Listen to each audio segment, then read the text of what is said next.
재미와 지식의 오디오라이프 팝빵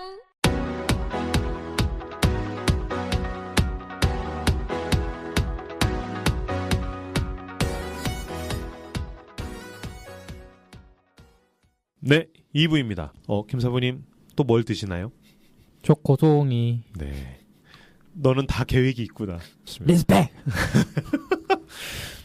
제가 기생충을 2번을 이번 주에 봐가지고. 2번이나 봤어요? 왜냐면 처음에 아내 몰래 혼자 봤다가 아내가 보자고 그래서 또 조용히 말없이 봤어요. 네. 저는 3번까지 볼 가치가 있는 수작이라고 생각해요. 그거는 모르겠는데 재밌게 봤습니다. 근데 저는 기생충 보고 나서 이거 정말 2번 봐야 되겠다고 생각을 했었는데 어제 알라딘을 봤거든요. 기생충은 더 이상 안 봐야 되겠다. 알라딘이 더 재밌어서? 사실 기생충은 완전 빈곤 포르노적인 연출을 해가지고 보고 그래? 나면은 너무 그냥 그게 좋은 작품인 거 아는데 너무 힘들어요. 그거 빈곤 포르노라고 하는 거는 그 개개인한테 너무 감정을 이입해서 그런데 전체 구조를 봐야 되는 영화예요. 굉장히 사회적인 영화이기 때문에 그거는 하나하나 역할을 놓고서 야 가난하다고 다 저러냐라고 생각하면 굉장히 이상한 영화 같아요. 그래서 오히려 더 연극적인 장치들을 사용을 한 게 좀 감정이입 덜 하라고 하는 거거든요. 어쨌든 자 젠더 특집 드디어 마지막 시간 6회 젠더 특집에서도 특히 페미니즘 6회 6부죠. 네, 우리 서 과장님 진행해 주시죠. 네, 제가 페미니즘 6부는 의도적으로 많이 널널하게 준비를 해왔어요. 너는 다 계획이 있구나. 열린 토론. 서 과장 리스펙. 우리가 하나님께서 가부장제를 만드신 것이 아니다. 이것을 전제하고 이야기하면 그럼 인류는 언제부터 가부장제였을까? 우리가 크게 인류의 역사를 선사시대와 역사시대로 구분을 합니다. 네. 문자 발생 이후의 역사를 역사시대라고 하잖아요. 그러니까 기록물이 있으면 역사시대. 역사시대의 자료는 모두 인류 사회가 가부장제였음을 증거하고 있습니다. 선사시대의 인류의 모습은 유물과 같은 고고학적인 방법으로 유추할 수가 있습니다. 인류가 남긴 가장 오래된 유물이 오스트리아에서 발굴된 빌렌도르프의 비너스라고 불리는 구석기 여신상입니다.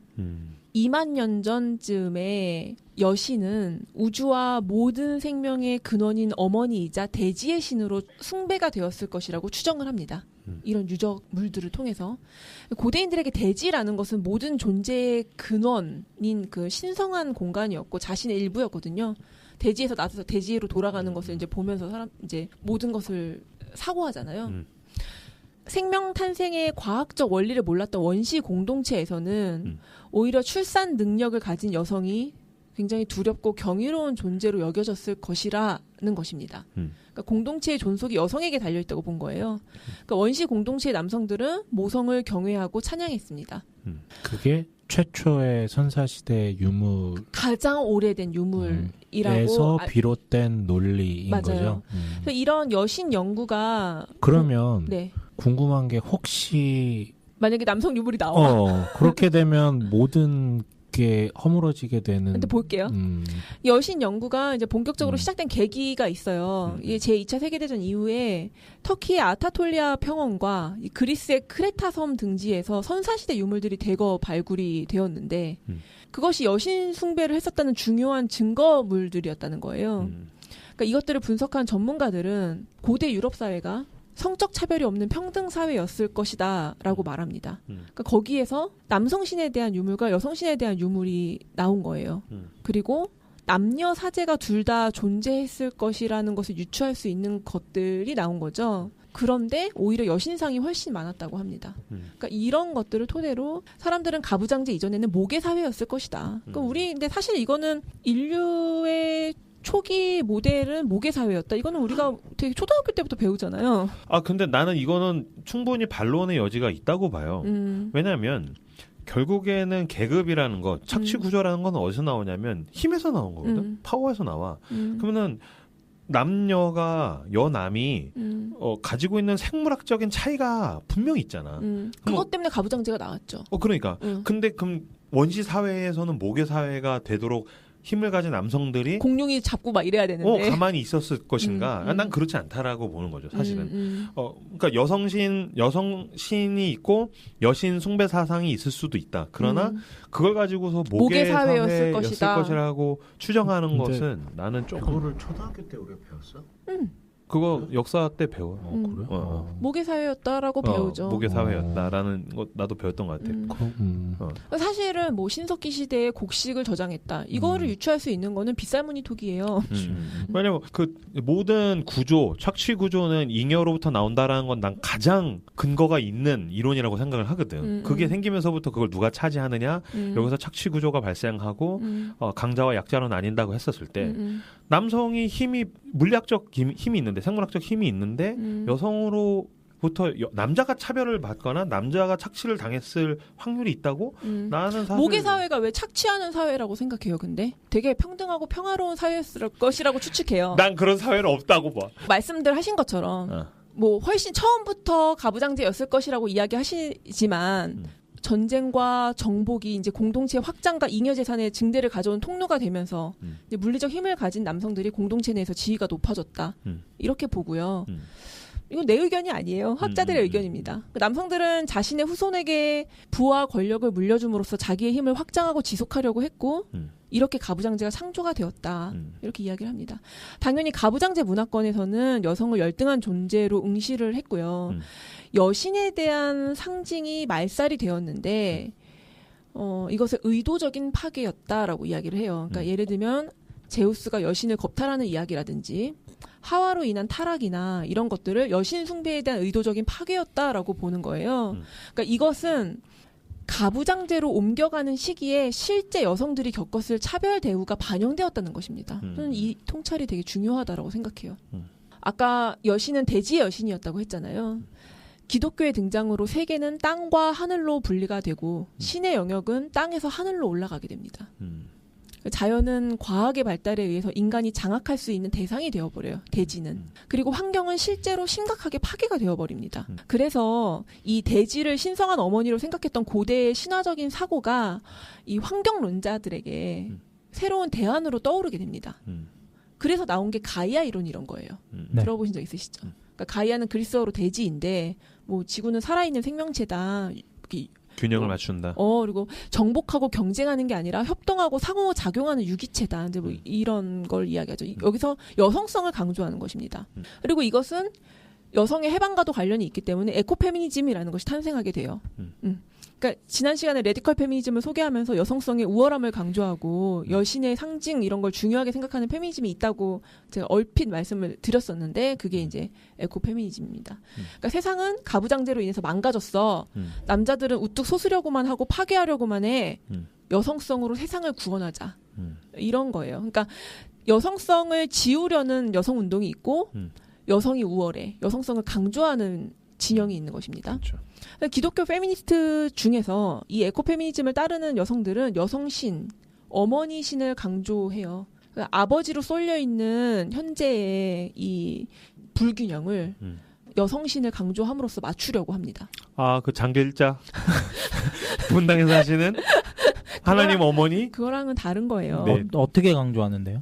아까 하나님은 남성이 아니다라는 거죠. 그러니까 하나님 안에 있는 모성성, 뭐 그런 걸 강조를 하나님 하는 남성이 거지. 아니라는 거예요. 하나님이 남성은 아니잖아, 사실은. 하나님 안에 부성과 모성이 다 있는 하나님은 삼위일체지, 사실. 그리고 실제로, 그러니까 이들은 성경이 가부장제 하에서 쓰였기 때문에 이런 것들이 말살이 되었기 때문에 보이지 않는다라는 거지 잘 보면 있다는 거예요. 그러니까 성경에도 어머니 같은 하나님이 묘사되어 있다는 거죠. 뭐 예를 들면 이사야가 품으시고 젖을 먹이시는 하나님에 대해서 묘사한다라든지 이런 것들이 이제 그 원형이 남아있다라고 보는 거예요. 아, 그리고 고대 문서에서 내가 얼핏 봤던 것 같은데 이게 정확하지 않은데 초대 교회 중에서 성령 하나님을 어머니 신 뭐 이런 식으로 설명을 한 적도 있어. 저는요 직관적으로 그렇게 생각했어요. 고등학교 때.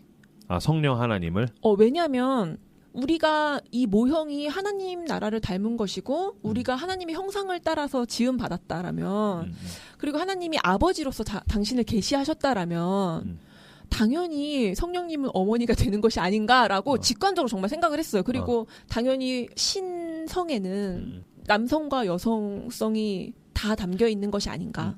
그 이단의 생각이라고 얘기하더라고요. 아니야. 어머니 신이라고 한 거는 아닌 것 같은데 어머니 역할을 그쵸. 성령께서 하신다라는 문서를 제가 본 것 같아요.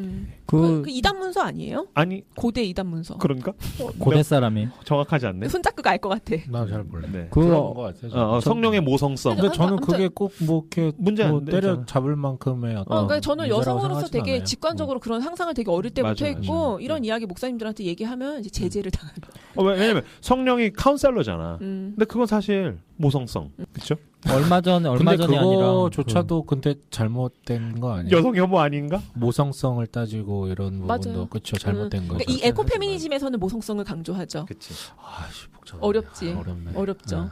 오두막이라는 영화에서 그 삼위일체 하나님 다 나오는데 성령 하나님이 흑인 여성으로 나오는데 그렇죠. 아 그래요? 네. 아, 그건 네 그렇죠. 근데 어떤 캐롤 크라이스트라는 신학자가 있어요. 그러니까 이게 이 여신의 상징이 왜 중요하냐면 우리 영혼에 드리워진 가부장적 신의 상징적 힘을 붕괴시키는 데는 여신의 상징이 그 무엇보다 중요하고 핵심적인 역할을 한다. 그러니까 미러링이랑 비슷하다고 볼 수도 있을 것 같기도 한데 이 세상에 남성 신에 대한 상징이 수백 개라면 여성 신의 상징을 그만큼 많이 만들어야 균형이 맞아진다라는 거예요. 그러니까 그래서 여신의 상징이 중요하다라는 것을 이야기하는 것입니다. 그러니까 이거랑 비슷한 거예요.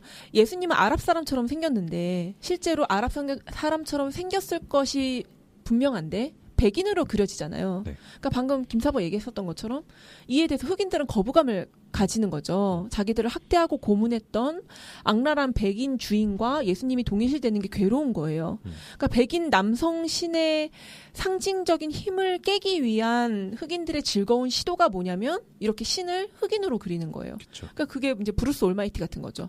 거기서 모건 프리먼이 신으로 나오잖아요. 아, 아니, 맞아. 실제 뭐 이집트 쪽 콥트교 쪽에서 그려진 성화들 같은 거 보면 흑인 예수님의 얼굴로 등장하기도, 그러니까 최근의 것들이 아니라 고대에도 이미 그런 시도들이 그러니까 있었어요. 이거는 하나님이 흑인이야를 주장하는 게 아니잖아요. 누구도 그렇게 문자적으로 해석하지 않잖아요. 그러니까 흑인들의 상징 체계를 형성해가는 노력인 거예요. 그러니까 우리에게 익숙한 상징 질서가 백인 위주고 남성 위주이기 때문에 흑인들과 여성들은 자신을 표현할 길이 없다라는 것입니다. 아 그럼 아시아인은 뭐야?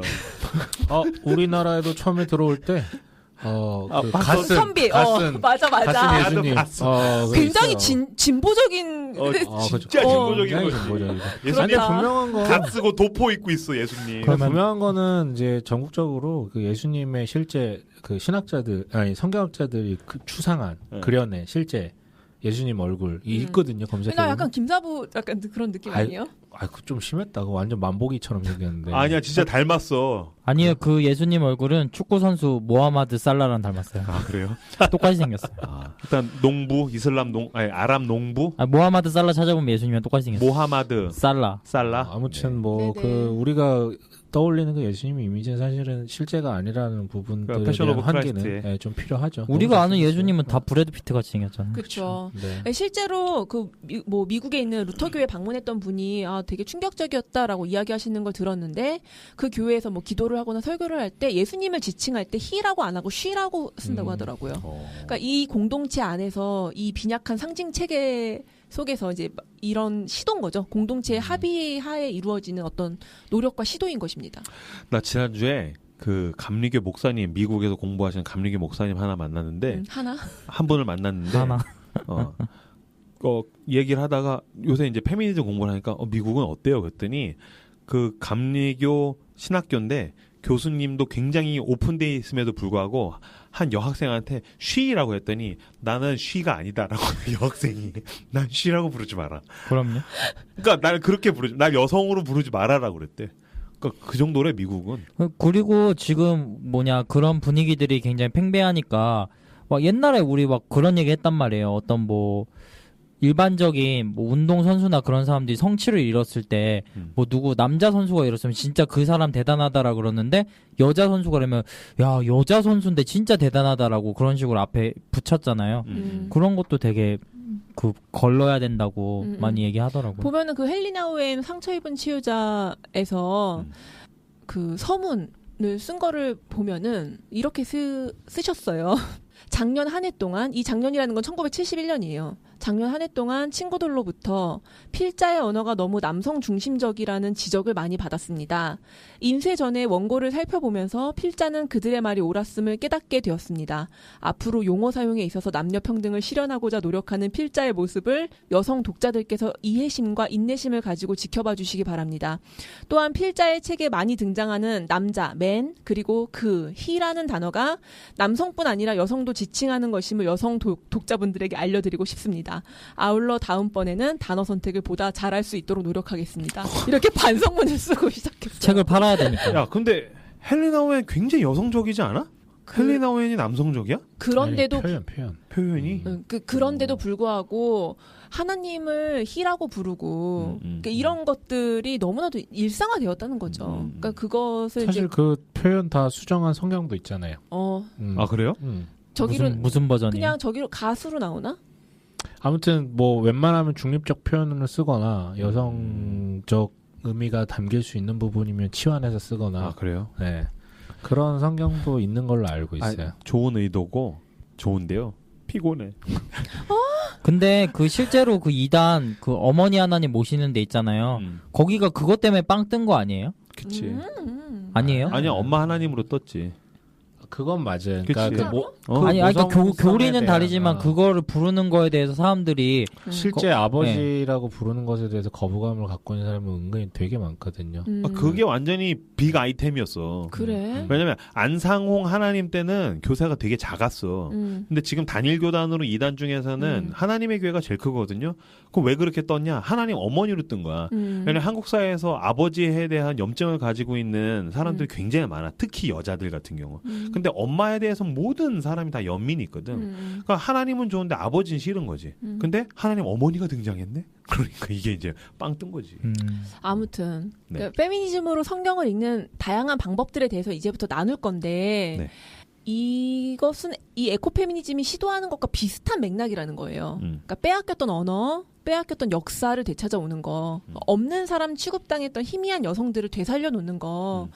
그래서 제가 예전에 했었던 성경 인물편에서 마리아에 대한 이야기나 그때 손잡구가 들려줬던 안나에 대한 이야기나 또 김사부가 다윗편에서 언급했던 그 다윗의 여자들에 대한 이야기, 이런 것들이 여성주의적 관점으로 성경을 읽는 방법 중에 하나라는 것입니다. 그래서 이 이야기를 할 때는 전제는 가부장제를 거부하는 거예요. 기독교 페미니즘은 가부장제를 죄의 결과로 봅니다. 실제로 창세기 3장에서 하나님께서 아담과 하와에게 죄를 물으시고 벌을 주실 때 아담에게는 땅의 저주로 인한 노동의 고통을 말씀하셨고요. 하와에게는 이렇게 말씀하세요. 내가 수고하고 자식을 낳을 것이며, 해산의 고통을 말하는 거죠. 그리고 너는 남편을 원하고 남편은 너를 다스릴 것이니라. 이게 가부장제의 시작인 것입니다. 그러니까 가부장제가 창조 원리가 아니라 죄의 결과다. 저주의 한 내용이다라고 이야기를 하더라고요. 누가요? 성경이. 성경이? 성경이. 근데 그러면은 그 맞는 거 아니에요? 우리가 익숙하게 들어보지 못했었던 해석인 거죠. 여성주의 신학에서 이렇게 이야기를 한다는 거예요. 저도 약간 동의를 해요. 왜냐하면 내가 이번에 그 기생충을 보면서 그 기생충이라는 영화에서 선이라는 게 굉장히 의미가 있거든. 그러니까 이제 선? 선 계급과의 선. 그래서 선을 넘지 마라가 있고 부자층과 하류층의 선, 빈곤층과 부유층의 선. 선을 긋는 거는 인간의 죄성이군이라는 생각을 이제 그 영화를 보면서 더 많이 하게 됐어. 그러고서 이렇게 생각을 해보니까 아담이 처음에 하와를 만났을 때 넌 내 뼈 중에 뼈, 살 중에 살이다. 무슨 말이야? 넌 남이 아니다. 우리가 공동체다.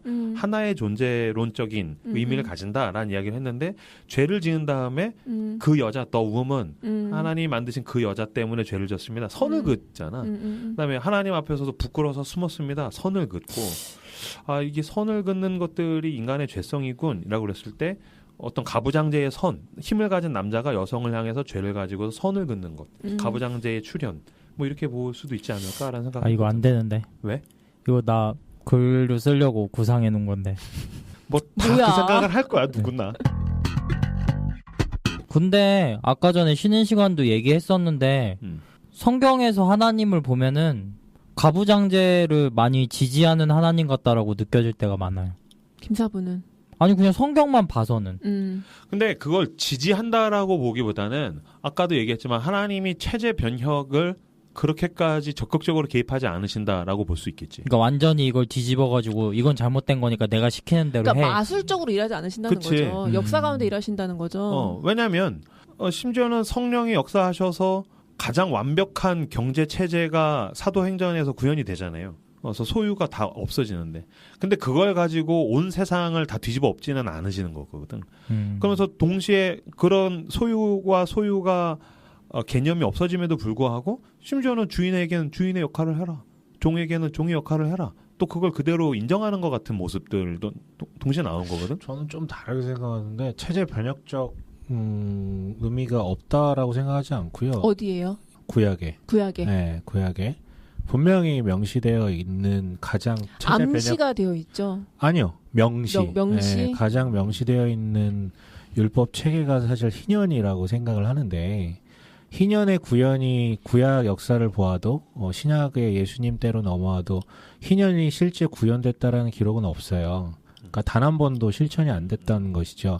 물론 이제 희년을 제외한 다른 율법들 가운데도 이제 그 당대보다는 좀 상대적으로 훨씬 더 진보한 부분들에 대해서 얘기를 하고 있지만, 이건 사실은 다른 나라, 그때 당시에 이제 다른 나라 법전에서도 어느 정도 볼 수 있는 부분들인데, 그럼에도 불구하고 가장 이제 근원적으로 대조되는 부분이 희년이라는 율법이고, 저는 이거는 당대의 시각을 뛰어넘어 하나님 나라라고 이제 종말에 이루어질 그 나라의 어느 정도의, 그러니까 어떻게 보면 다스림이라는 것을 오히려 역전이 하는 율법으로 포함된 거라고 생각하는데, 한 번도 구현이 된 것이 없다라는 것이죠.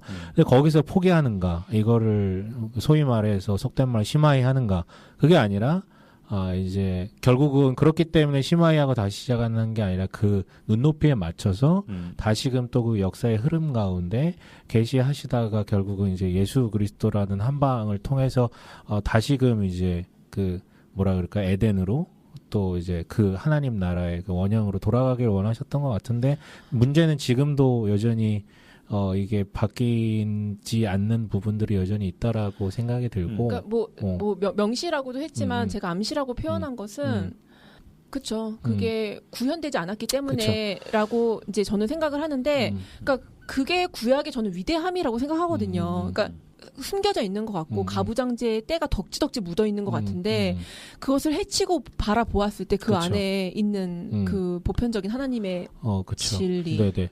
나 그게 중요한 것 같아. 그러니까 구약은 하나님이 어떻게 예수 그리스도까지 죄인들의 세계를 끌고 가셨는가에 대한 이야기지, 구약을 가지고 완벽한 유토피아에 대한 방법론적 매뉴얼이라고 생각하면 곤란하다는 거죠. 그 구약대로 다 하면은 이 세상에 완벽한 유토피아가 오는 것인가? 그게 아니라 하나님이 적당한 율법들을 주신 거라고 생각을 해야 되지. 그걸 가지고서 이대로 하면 완벽한 매뉴얼대로 하면 되는군, 이렇게 생각하면 안 되는 거지. 그리고 저는 정말 인간이 이야기하는 뜻의 가부장, 그게 정말 하나님이 그런 가부장이셨다면 저는 예수님이 그 마리아의 몸을 빌어서 오시는 그 방법은 선택하실 수 없었다고 생각해요. 그러니까 예수님이 약자들을 위해서 오셨다라고 하죠. 의원이 건강한 자에게 쓸데가 없다고 하셨잖아요. 그러니까 그걸 정말 상징적으로 보여주는 게 여성의 몸을 통해서 오신 것이 아닌가, 그렇게 생각합니다. 뭐 막 아래에서 깨어나거나 상자에서 정말 나오거나 그러실 수 있잖아요. 그냥 하늘에서 쭉 내려오실 수 있잖아요. 그게 가장 큰 거라고 생각하고, 그래서 김사부 같은 의문을 이야기하는 사람들이 있어요. 그러니까 하나님은 가부장제의 가부장이다. 가부장제의 왕이다. 가부장제의 왕이다. 왜냐하면은 어쨌든 아버지로 본인을 계시하시지 않았느냐. 그리고 아까 임으로도 얘기했는데, 이후에 부르는 사람들도 어쨌든 다 족장이나 권사 다 남자잖아요. 아니면은 발레 케이스를 그냥 지금 생각으로는 하나 정도 넣었으면은 좀 더 균형이 맞았을 텐데. 근데 그런 걸 볼 수 있다는 거예요. 구약을 있어요. 통해서. 있지. 성경을 더 보세요. 사사기? 하나 정도는 있지. 그치. 그러니까 근데 어쨌든 창세기만 놓고 볼 때는 그리고 저는 이제 그런 얘기 하는 거 들었었거든요. 아브라함이랑 이제 사라 이야기를 하면서 어쨌든 아브라함이 사라를 누이라 그러고 팔았는데, 그걸 사라가 지금 시대 사람이 만약에 그렇게 했으면은 아브라함을 이렇게 패 죽였을 텐데, 그것도 아니고 그냥 왔다 갔다 계속 하면서 그러는 것도 너무 좀 안 좋다고. 아무튼 이제 이건 굉장히 중요한 문제. 왜 하나님이 아버지로 계시를 하셨는가? 이건 되게 중요한 문제인데 메리 데일리라는 여성이 있습니다. 들어본 적 있으세요? 이 기독교 페미니즘의 이제 레디컬한 쪽이에요. 레디컬한 이제 기독교 페미니스트 신학자인데 그녀가 이제 하나님 아버지를 넘어라는 책을 썼습니다. 그러니까 하나님을 아버지라고 부르는 이 전통, 남성 중심적인 이 전통에 치를 떨고 그녀는 이 기독교 전통을 떠나버린 사람이에요. 그러니까 여성만의 어떤 공동체를 이룬 사람.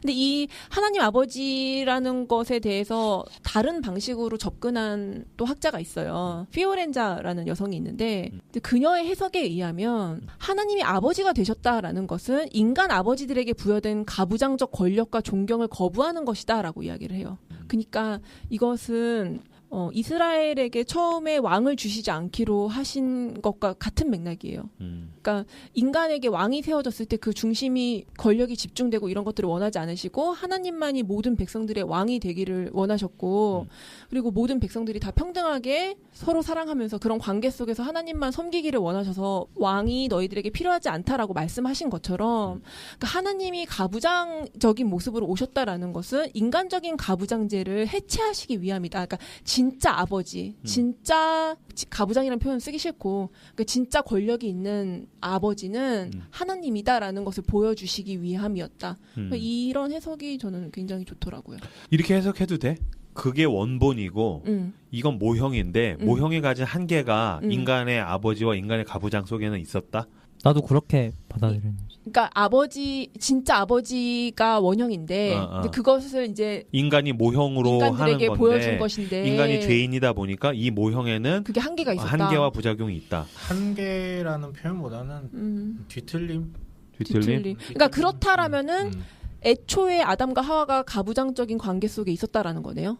아니지. 그러니까 우리 지난번에도 논의했듯이 건강한 어떤 이상적인 가부장제가 있었다면 그쵸. 어쨌든 그건 원형이라고 볼 수는 있지. 근데 남자와 여자가 있지만 거기에는 어떠한 어떤 계급적 착취라든지 어떤 서로를 이렇게 이용하는 거라든지 이런 게 없는 원형이 있었다라고 볼 수도 있지 않나? 중요한 건 개념 자체가 완전히 전복이 된 게 예수님은 하나님을 아버지라고 부르시고 하나님은 아들이라고 부르시는데 두 분의 관계는 완전 한쪽에게 일방적인 순종이 아니라 그 완전 뭐라 그래야 되냐 상호 독립적이면서 페레시 기억도 안 나네. 상호 독립적이면서 서로 너무너무 사랑하는 동등한 존재잖아요. 정말 인격 대 인격이고 그것을 어떤 현재의 남성과 여성에게 질서는 있었다라는 것으로 보기가 나는 어렵지 않을까 생각을 하는데 글쎄요. 근데 어떤 질서 말하고 싶은 거예요? 나 질서라는 게 아니라 그냥 어렵지. 이게 말이 나올 것 같으면서 잘 안 나오네. 근데 우리 그때 아담이랑 하와가 아무리 뭐 죄가 없다고 해도 하나님이랑 예수님처럼 그런 엄청 그 단계급의 그거는 어쨌든 도달할 수 없는 상태 아니에요? 그건 진짜 모형이죠. 네. 그건 모형이죠. 하나님의 삼위일체 안에 내재적인 어떤 완전한 연합과 교류 인간이 보여줄 수는 없지만 하나님이 인간을 만드실 때 남자 여자 사이에 둘이 한 몸이 되는 그 부분은 이제 하나님의 연합에 어떻게 보면 그 모형인 거죠. 그치. 똑같이 그렇죠. 할 수는 없지만 그렇지만 이제 아버지됨이라는 것은 근데 여기에 이제 죄가 들어오면서 이 그치, 모형에 그치. 오류가 오류가 생겼다라는 거지. 버그가 생긴 거야. 난 사실 교회도 약간 그렇게 이해하는 경향이 있거든. 나는 하늘에 있는 교회의 원형이 있는데 원본은 완벽하지. 근데 이 땅에 있는 교회는 늘 버그가 가득하잖아. 근데 그게 버그라고 그러니까 모형이라고 할 수 없는 게 그렇게 되면 하나님께는 원래 아버지 성만 있는 게 되는 거잖아요. 어머니 그러니까 성도 상징적이라는 거지. 상징적으로. 그렇다면 성령님이 어머님 하셔야겠네. 나는 그거를 이제 또 그러니까 이게 아다르고 어다른데 이거를 또 가르치고 얘기하는 게 늘 이제 오류가 계속 붙거든요. 그치. 그래서 이제 그렇게 얘기하면 안 될 수도 있겠다라고 생각 들지만 직관적으로 나는 그렇게 떠올린다고 해서 그게 꼭 문제라고 왜 그렇게 생각하지 않아요. 말하는지 알아는 듣겠어요. 오케이. 이 페미니즘으로 성경을 읽는 방법은 굉장히 여러 가지 방법이 있습니다. 근데 가장 쉽고 기본적인 것이 아까 얘기했었던 사라진 여성들을 찾아내는 작업이에요. 그러니까 부각되지 않은 여성 리더십을 발견하고 드러나지 않았던 그 여자의 속사정을 들어보는 거. 이게 가장 기본적인 접근이 되겠습니다. 저는 가장 대표적인 여인으로 롯의 아내를 데려왔어요. 롯의 아내. 구약에서는. 그러니까 롯의 아내는 소돔과 고모라를 빠져나오다가 뒤를 돌아보고 소금 기둥이 되었어요. 제가 이스라엘 갔다가 이 소금 기둥을 봤는데 롯의 아내라고 불리우는. 그때부터 진짜 지금까지 그게 있어? 있었던 거예요. 제가 롯의 아내가 저렇게 된 거라고 그게 있어요. 그러니까 다 갖다 붙여요. 그 원형 아니죠? 짜내야 돼. 거기 초코스 잡아야 되니까. 그 롯의 아내가 어떤 여인이었는지는 알 길이 없어요. 그녀는 그냥 단지 뒤를 돌아보았다는 이유로 소금 기둥이 됩니다. 그러니까 성경 속의 남자들은 숱하게 죄를 짓고 숱하게 시험당하고 숱하게 넘어져요. 그 이야기들이 그 서사가 다 담겨 있죠. 그리고 오뚜기처럼 다시 일어납니다. 그 남자들은 대표적인 게 다윗이에요. 그의 죄는 반면교사가 되고 그가 회개한 이야기는 위대한 신앙의 모범이 돼요.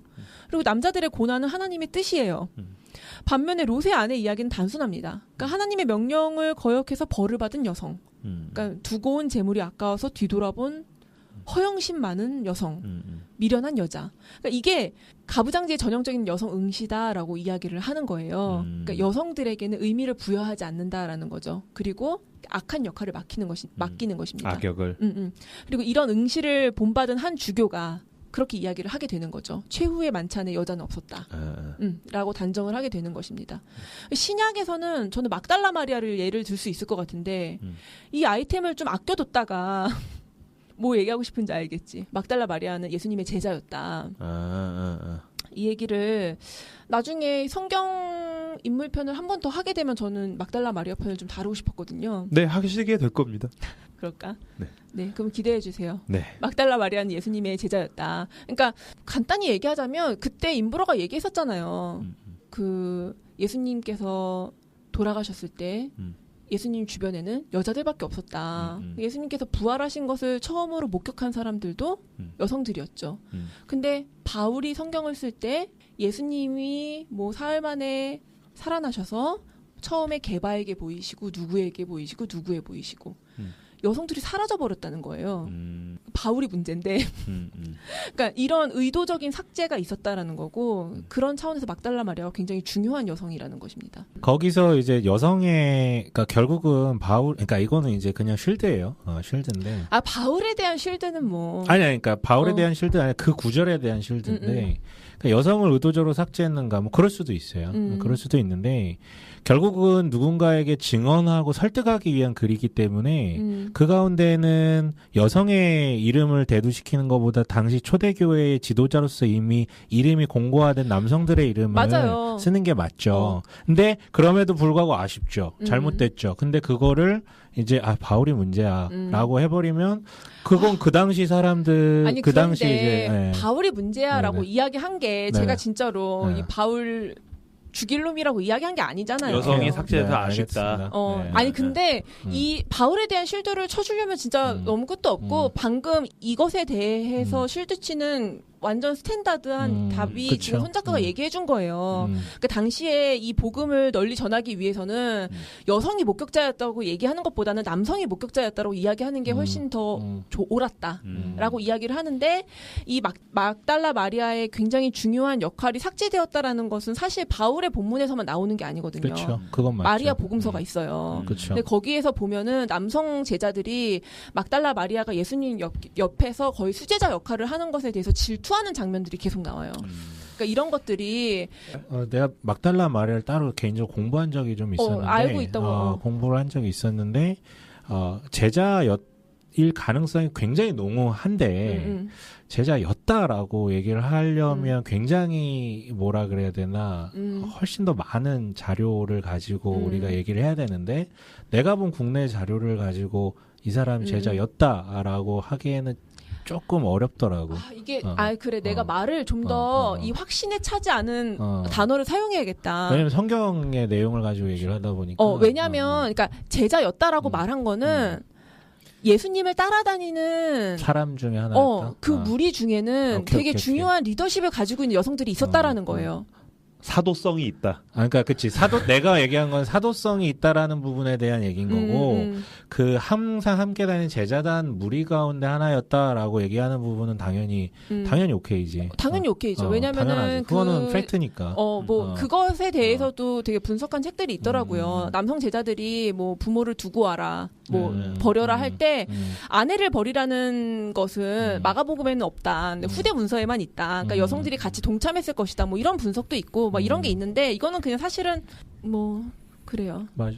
아무튼 예수님 주변에 여성들이 있었다라는 거죠. 그럼요, 당연하죠. 그리고 막달라 마리아는 굉장히 리더십이 있는 여성들이 있었는데 그녀에 대한 기록들이 페미니즘에서는 의도적으로 삭제가 되었다. 이렇게 이야기를 한다는 것입니다. 실제로 그 여자 그 성경을 가리키는 교사들이 있었는데 그거 이제 기록으로 남아 있는 그런 그림들에서 여자 얼굴을 이렇게 훼손한 그런 기록들. 네. 데클라? 그 사람이 데클라예요? 바울과 데클라 행전이라고 있는데, 그러니까 데클라라는 사람의 얼굴이 늘 이제 의도적으로 좀 그림 같은데 삭제돼. 그거는 근데 그 당시의 일인가 아니면 그 후대에 그 그림을 보고 의도적으로, 그러니까 이미 그 남성본위적인 기독교 구도가 완전 고착화됐었을 때 후대의 작업인지 그건 또 봐야 되는 문제인 것 같고.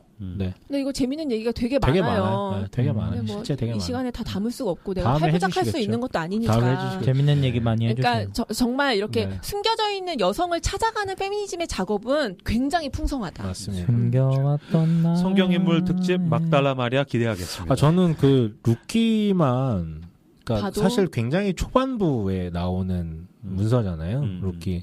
근데 루키만 좀 제대로 우리가 읽어봐도 이게 옛날에 정말 남성 본위적인 사회였고 그런 구도였는데 루키를 보면 루시라는 사람, 물론 이제 그 안에서도 조금 뭐 문화적인 부분들이 있지만 루시라는 사람과 나오미라는 사람의 어떤 대두 이런 것들을 잘 유심히만 봐도 좀 생각할 거리들이 좀 많지 않을까라는 생각은 해봅니다. 네.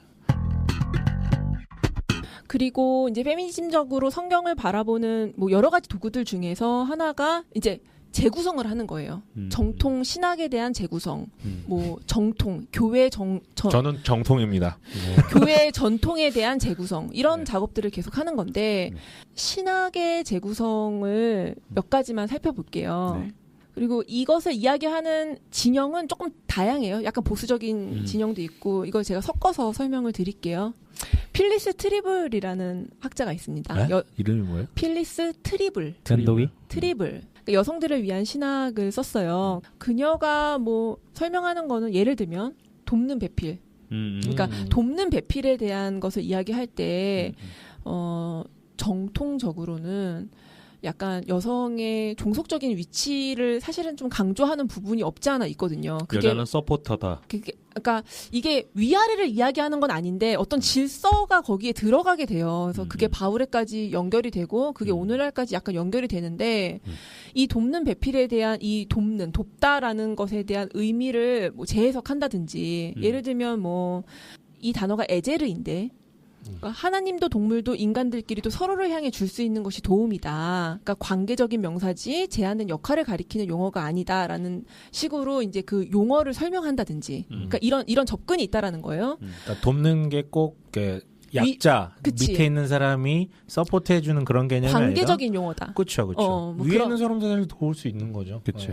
이제 뭐 그런 것들을 강조한다든지 아니면 뭐 약간 이건 동화적인 건데 왜 뱀이 아담을 꼬시지 않고 하와를 꼬셨겠느냐? 더 똑똑하니까. 그렇죠. 그러니까 이걸 어떻게 얘기하냐면 남자는 흙으로 만들어졌고 여자는 바람으로 사람 몸으로 만들어졌습니다. 그러니까 진료가 다르다. 그렇죠. 다릅니다. 제가 이거를 그냥 트리블의 언어로 그대로 읽어드릴게요. 되게 웃겨요. 여성들이여 생각해보라.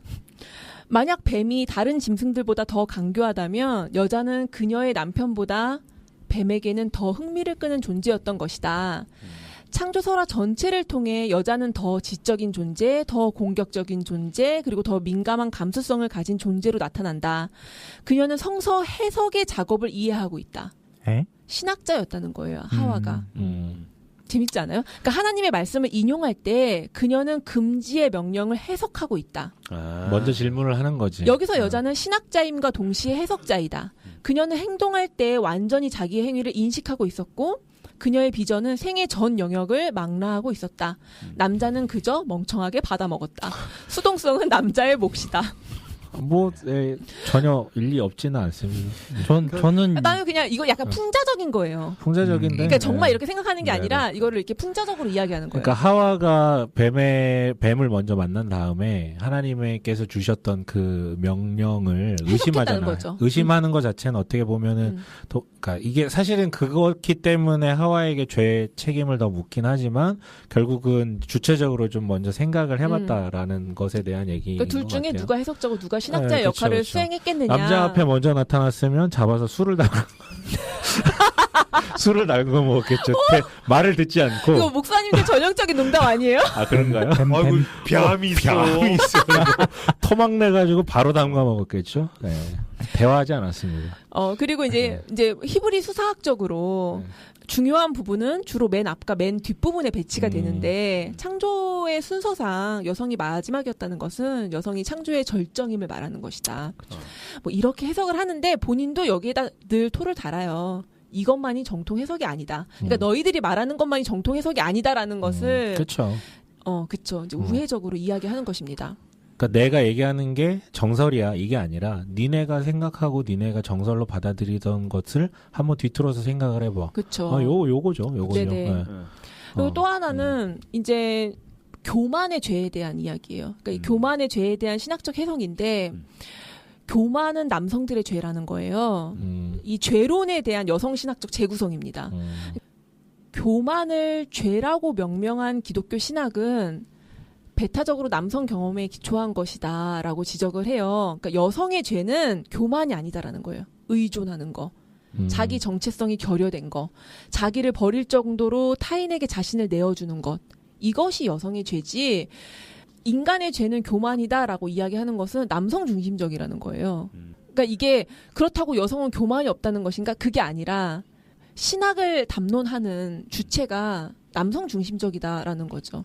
여성이 교만이라는 단어를 대할 때 남성과는 확연히 다를 것이라는 것이고 여자들의 처지가 오히려 더 여성들이 확고하게 생각을 전환하고 생각하고 하나님 앞에서 자기의 정체성을 세워나갈 때 중요한 것은 교만보다는 하나님이 주신 그 본연의 어떤 인간으로서의 자존이라는 거죠. 그게 없는 것이 여성에겐 죄다. 이런 이야기를 하기도 합니다. 근데 이건 뭐 죄론뿐만 아니라 아까 이제 하나님의 아들 그 얘기해 주셨잖아. 너는 내 아들이라. 그러니까 그것이 이제 여성들이 받아들이기에 한 번 더 필터링을 거쳐야 할 수밖에 없다라고 이제 우리가 얘기를 했는데 그런 식으로 모든 면에 있어서 모든 언어 그리고 전달 방식, 방법 이런 모든 것들이 사실은 여성이 바로 직관적으로 받아들이기는 참 어려운 문화 속에서 지금 근데 또 신기한 건 여자가 더 많아, 훨씬 많아 교회. 믿음도 여자 더 좋아. 왜 믿음이 그럴까? 더 여자가 좋죠. 네. 왜 그런지 알 것 같아. 왜?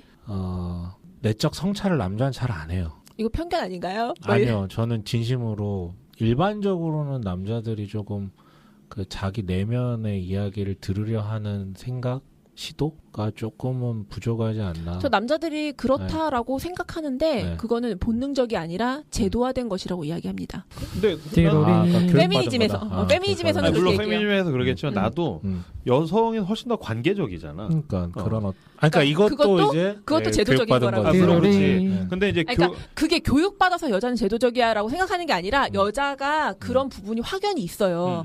그게 제도적으로 그렇게 만들어진 거라는 만들어져 거잖아. 왔다라는 거예요. 근데 나는 그 부분에 대해서도 그냥 애를 키워보니까 여자애들이 훨씬 더 관계적으로 잘해. 굉장히 어떤 관계에 대한 표현이라든지 이런 게 좋고 남자애들은 굉장히 자기중심적이잖아. 지밖에 모르고. 그런 면에서는 여성들이 훨씬 더 신앙이 좋을 수 있는 기제들이 있는 게 아닌가라는 생각을. 나 여자애들이 노는 거 보고 악마 같은 것들 막 이렇게 생각한 적 진짜? 있는데. 아니요. 그래. 케이스 바이 케이스인 것 같아요. 그런가? 네. 우리 형제 나랑 내 동생 봤을 때만 해도 아들은 지밖에 모르고. 그건 인부로가 그런 겁니다. 그런가요? 네, 그렇군요. 마지막으로 더 많이 소개하고 싶은 것들이 있지만 그 전통의 재구성에 대한 도구를 한번 살펴보도록 하겠습니다. 전통을 재구성하려는 페미니스트들의 핵심 주장은 우리도 전통을 만들어갈 권위를 부여받았다라는 것입니다. 소저너 트루스라는 흑인 여성 인권 운동가가 있어요. 그녀가 1851년에 오하이오 집회에서 여성의 권리 증진을 위한 강연을 하는 중에 그게 본명이야? 소저너 트루스가? 네네. 왜? 가명 아니에요?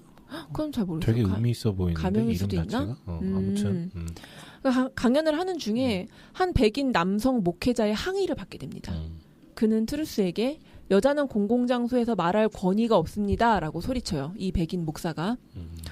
그가 이렇게 말한 근거는 이제 성경에 대한 전통적인 해석에 있는 거잖아요. 그러니까 전통적으로 기독교 역사는 여자를 원죄의 주범으로 봤고 또 하나님 아버지로부터 아들 예수로 이어져 내려오는 가부장적 구조 하에서 이제 종속적인 존재로 규정했기 때문입니다. 이때 트루스가 이렇게 말합니다. 제가 그대로 읽어볼게요. 저기 뒤에 서 있는 남자분이 여자는 남자만큼 권리를 가질 수 없다고 합니다. 그리스도가 여자가 아니었기 때문이라고요. 그럼 제가 한번 되묻겠습니다. 당신의 그리스도는 누구에게서 태어나셨나요? 남자는 예수님의 탄생에서 한 일이 없습니다. 여기까지는 뭐 가부장적 전통에 대한 저항이죠. 그리고 이렇게 말을 합니다. 만약 하나님이 처음으로 만드신 여성이 혼자서도 세계를 뒤집어 놓을 만큼 힘이 있었다면 그러니까 이거는 세계를 죄악으로 빠뜨릴 힘이 정말로 여성 혼자에게 있었던 것이라면 이제 여성들이 힘을 모아 그것을 다시 바로잡을 힘이 왜 없겠습니까? 이제 일어나 연대하며 뒤집힌 세계를 바로잡아야 합니다. 말 겁나 잘한다. 말 잘해. 소름 끼치죠. 나는 현장에서 저렇게 말 못할 것 같아. 그러니까 공격 받았는데 말하지 마 그러는데 난 글이나 써야 되겠어. 네. 그리스도께서 여성에게서 태어날 때 남자가 뭘 했냐? 우와 대박. 그러니까 여기까지는 이제 비꼬는 거고, 그렇죠. 전 그 뒤에 문장이 막 소름이 끼치더라고요. 그러니까 정말 한 여자 때문에 인류가 원죄라는 것을 대물림하게 되었다면, 그 막강한 정말 그 여자에게 그런 마녀 같은 힘이 있었다면, 그 막강한 힘으로 여자들이 연대해서 이 왜곡된 세상을 왜 다시 뒤집을 수 없겠느냐? 반문하는 것입니다. 그래서 여성들에게 두려워하지 말고 새로운 전통들을 만들어 나가자라고 제안을 하시는 것입니다. 극존칭. 손자코가 하고 계신 것입니다. 이런 말 어떻게 하냐고 그랬잖아요. 근데 저 실제로 아는 페미니스트 그 교수님도 막 현장에서 공격 받고 그래도 이런 말 진짜로 해요.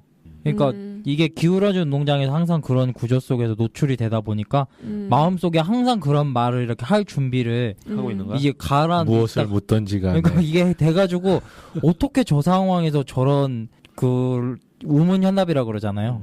정말 기가 막혀 보면은. 근데 여성들 그 페미니즘 입문서 중에 우리에겐 언어가 필요하다. 뭐 이런 책들이 있어요.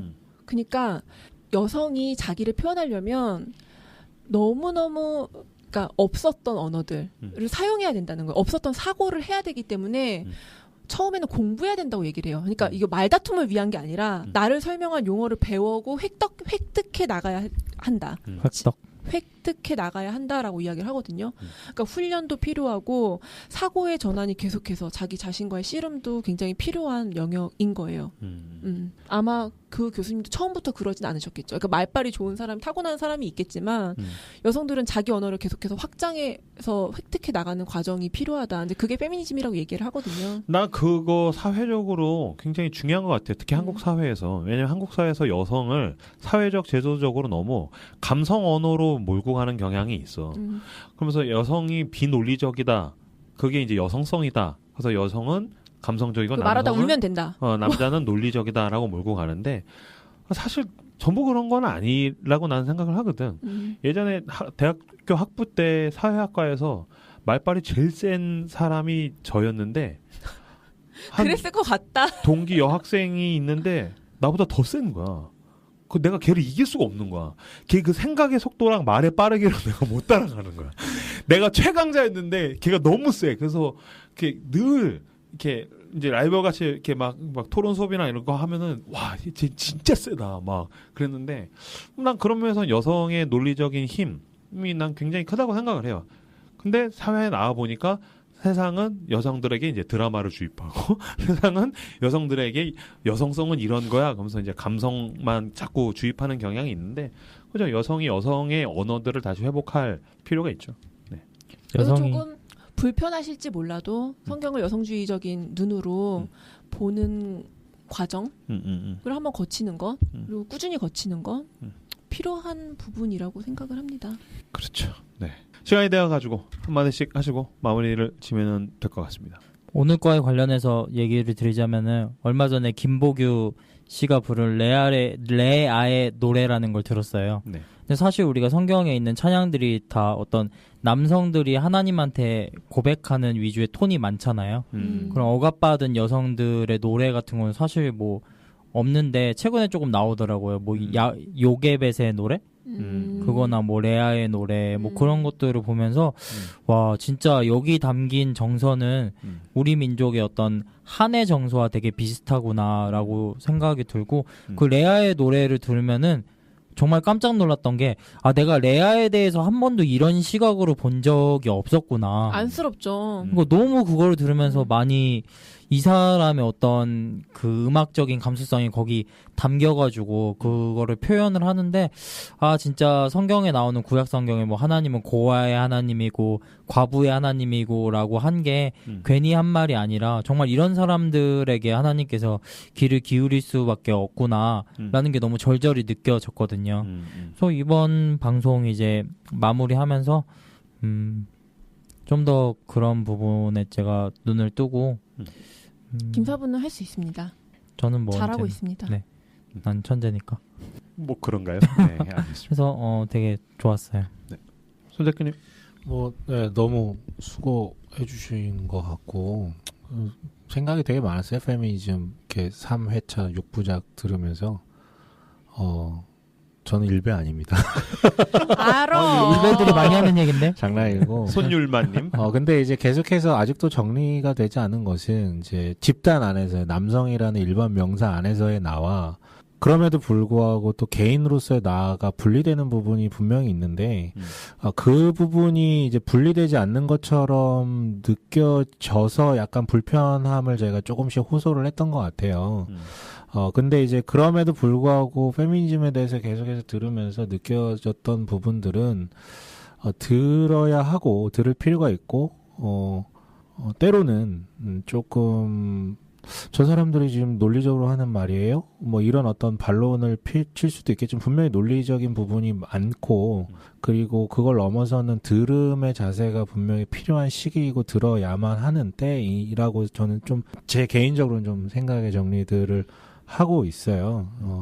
훨씬 더 오랜 시간 동안 들어와 주셨었고 여성분들이 일방적으로 듣기만 해야 됐었던 시기들이 너무 오랜 기간이었는데 고작 그 짧은 시간에 얘기를 들어야만 하는 입장으로 치환됐다고 그거를 너무 또 불편해하는 거는 좀 아니라는 생각이 좀 제가 개인적으로 좀 들었어요. 네, 그래서 저는 지금 단계에서는 요 정도 생각을 정리하면서 계속 들으려고 좀 해보려고 합니다. 네네. 그 들으려고 한다라는 게 나도 조금 비슷한 것 같은 게, 난 개인적으로 여성주의 신학이 주류 신학이 될 수 없다라고 생각을 해요. 그게 뭐 현재로서 솔직한 한계이지 않겠어요?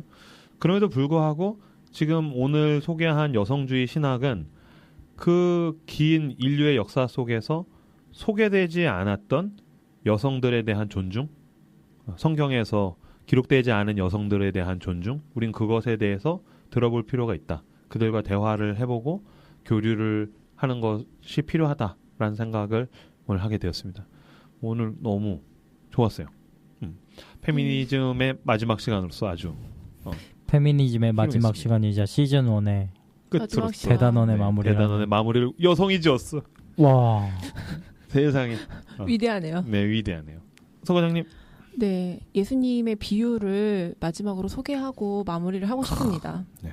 예수님께서 이런 비유를 하셨어요. 새 옷에서 한 조각을 찢어 낡은 옷에 붙이는 자가 없나니 만일 그렇게 하면 새 옷을 찢을 뿐이요 또 새 옷에서 찢은 조각이 낡은 것에 어울리지 아니하리라. 새 포도주를 낡은 가죽 부대에 넣는 자가 없나니 만일 그렇게 하면 새 포도주가 부대를 터뜨려 포도주가 쏟아지고 부대도 못 쓰게 되리라. 새 포도주는 새 부대에 넣어야 할 것이니라. 이게 어떤 여성주의적 관점으로 해석할 수 있는 여지가 있을까요? 새 포도주가 페미니즘이구나. 아니요. 땡. 시즌 1이 마무리된다는 뜻인가요? 떠남대어가 새 포도주고.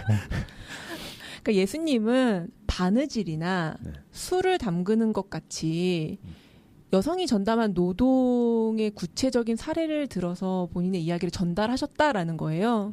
여성의 노동을 부각하고 남성보다 여성이 훨씬 더 잘 알아들을 수 있는 비유를 사용하셨다라는 것입니다. 예수님의 관심은 약자들에게 있었다라는 거죠. 네네. 그래서 예수님은 페미니스트였다. 예수님은 페미니스트였다. 네. 그러니까 페미니스트가 여성 우월주의를 말하는 것이 아니라 네. 남성과 여성이 동등하게 평화롭게 살아가는 것을 추구하는 것이라면 예수님은 페미니스트였다. 네, 듣겠습니다. 존중하며 듣겠습니다. 네. 이렇게 여기까지 함께 해주셔서 너무 감사하고요. 오늘로 시즌 1 저희가 이제 마무리를 하고 2달 동안 쉬게 됩니다. 그동안 저희 방송들 네. 뭐 스스로에 대한 박수 치는 거야? 아니요. 네, 2달 동안 쉰다고 좋아가지고 서과장이 막 박수를 치고 있네요. 그래서 저희 방송들 계속해서 재방송으로 들어주시고 또 정모 때 만나고 좀 쉬었다가 시즌 2 때 여러분들 가을에 찾아뵙도록 하겠습니다. 여기까지 함께 해주셔서 감사합니다. 감사합니다. 감사합니다.